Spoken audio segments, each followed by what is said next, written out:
suis étudiante, j'ai pleuré, voilà.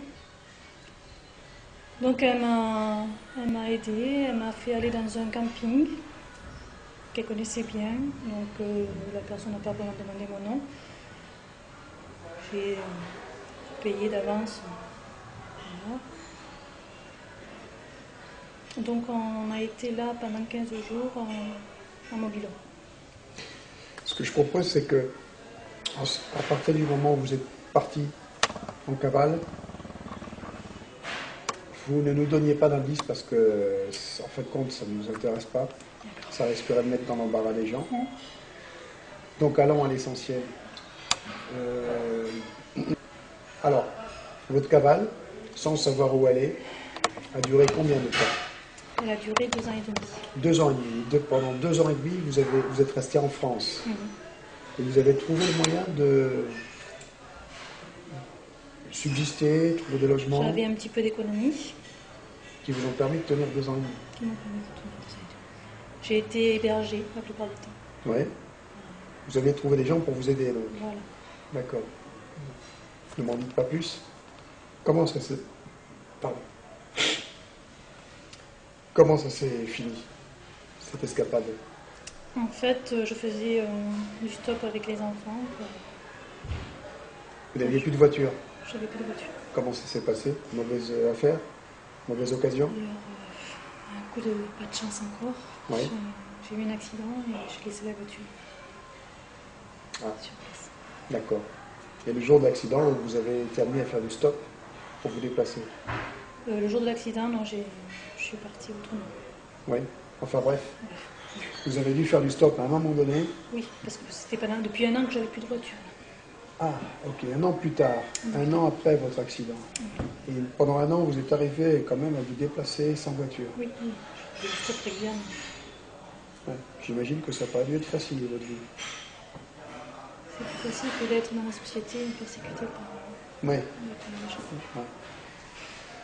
Alors, comment ça se termine? Donc voilà, ça se termine, je fais du stop avec les enfants et il y a les gendarmes qui passent à ce moment-là et ils s'arrêtent pour me contrôler. On est dans quelle région? Au-dessus d'Alès, dans le Gard. Au-dessus d'Alès, dans le Gard. Quelle région? Quel jour? Quelle période? Quel mois? Mois d'avril. Mois d'avril. Avril 2011. Vous faites du stop avec vos 3 enfants et malencontreusement, c'est une patrouille de gendarmerie. Les gendarmes en uniforme, en service. Oui. Ils vous voient, ils s'arrêtent. Ils vous contrôlent. Vous avez montré vos papiers et vous faisiez l'objet, effectivement, forcément, d'un mandat d'arrêt ou d'un avis de recherche. Que vous ont dit les gendarmes quand ils vous ont contrôlé? Ils ont dit Que je devais venir avec eux. oui, bien sûr. Et là, c'est arrêté votre cavale. Donc j'ai été en garde à vue et les enfants sont partis dans un foyer. Le même jour. Un foyer de Nîmes. Comment est-ce que... 2 jours après, le père l'a récupéré. Ma fille a dit de suite au foyer qu'elle ne voulait pas revenir chez son père. Mais comme le père est arrivé le lendemain, que ça s'est bien passé la journée sur le lendemain, apparemment ils l'ont laissé partir. Comment ont réagi les gendarmes vis-à-vis de vous, ceux qui vous ont interpellé? Ils ont été très corrects et ils se sont démenés pour que les enfants soient tous les 3 ensemble dans le foyer. Ils ont compris votre situation, malgré tout. Peut-être un petit malaise de s'être arrêté. C'est ce que vous avez ressenti. Il y a quand même de l'espoir, alors, quelque part. Oui, c'est ce qui me semble aussi. Alors donc, vos 3 enfants repartent dans le foyer 2 jours. Ensuite, ils sont récupérés par votre mari, qui est toujours votre mari. L'instance de divorce est toujours en cours. Non, on a été divorcés quand j'étais pas là, quand j'étais en fuite en 2010, juin 2010. Ah, à vos torts, j'imagine. Je n'ai même pas les papiers, je Ça ne peux venait pas vous pas. dire. Ok. Mais à ce moment-là, c'est votre ex-mari. de toute façon, ils m'ont enlevé les 3 parentaux quand j'étais en fuite aussi. Oui, je m'en doute. Vous avez récupéré par la suite des documents là-dessus? Non, rien. Et vous n'avez toujours pas eu accès à votre dossier pénal? Comment ça se fait? Vous avez eu des avocats pourtant? Quand je les demande, ils les oublient. Donc, vu ma situation là, je peux pas quitter le département, il faut donner une autorisation et c'est pas évident. Ne brûlons pas les étapes. Vous n'avez pas le droit de quitter le département, donc il y a eu une ordonnance de mise sous contrôle judiciaire. Donc j'imagine que vous avez peut-être fait de la préventive. Comment ça se passe? Les enfants? Donc j'ai été arrêtée, j'ai fait de la garde à vue, je suis allée 3 jours à la prison de Nîmes. J'ai été transférée donc à Saintes. 3 jours, 2 jours après. Donc en préventive, à la maison d'arrêt de Nîmes. Ensuite, À Saintes, à Saintes. à la prison. À Saintes, c'est en dessous de La La Rochelle. Rochelle. Ouais. Donc là, je fais 4 mois. 4 mois en préventive. 2 fois 2 mois donc. Oui. Sous quelle inculpation? Enlèvement d'enfant, substitution d'enfant aux parents. Enlèvement d'enfant. Oui. Ok. Vous êtes jugé? Pas encore. Non, mais je veux dire, après les 4 mois de prison? Toujours pas. Toujours pas. Non, la À ce Rochelle, jour, vous n'avez pas été jugé. Donc, j'ai fait 4 mois de prison et au bout des 4 mois, comme ils devaient me relâcher, ils m'ont mis 2 mois en psy. Ils vous ont mis 2 mois en psy, c'est-à-dire, ils vous ont fait interner. Ils m'ont fait interner le préfet Le préfet de La Rochelle, enfin de la région, de Saintes. de Saintes, vous a fait interner à l'hôpital psychiatrique de Saintes. Sous quel motif? C'est le médecin de la prison qui a pris la décision. Le médecin de la prison. Et le médecin de la prison était un expert, psychiatre? Non. Juste un médecin?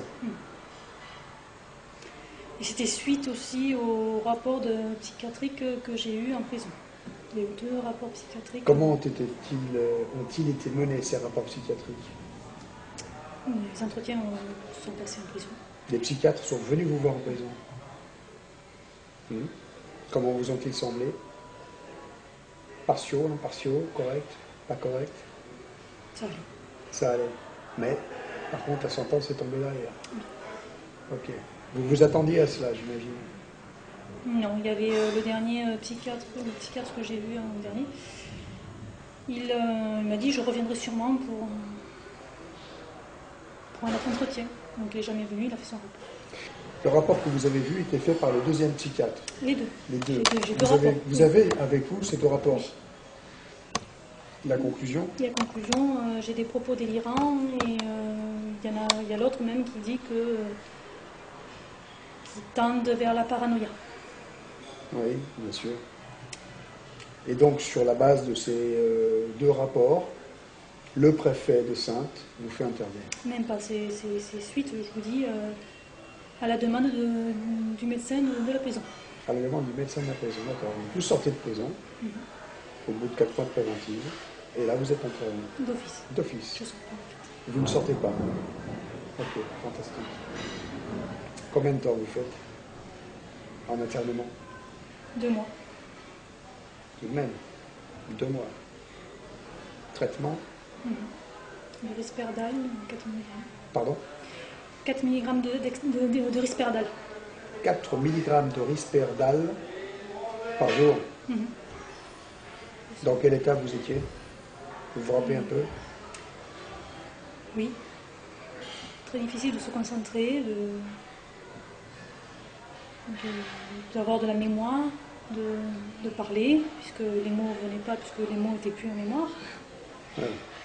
Donc, voilà, le temps de s'adapter, parce que... Vous aviez entendu parler de ce médicament Non. avant? Non. Mais par contre, vous en avez connu les effets. À l'heure actuelle, vous pensez avoir des séquelles?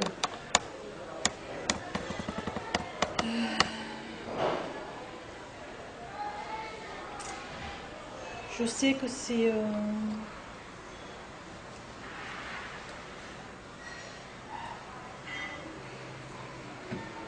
Oui et non.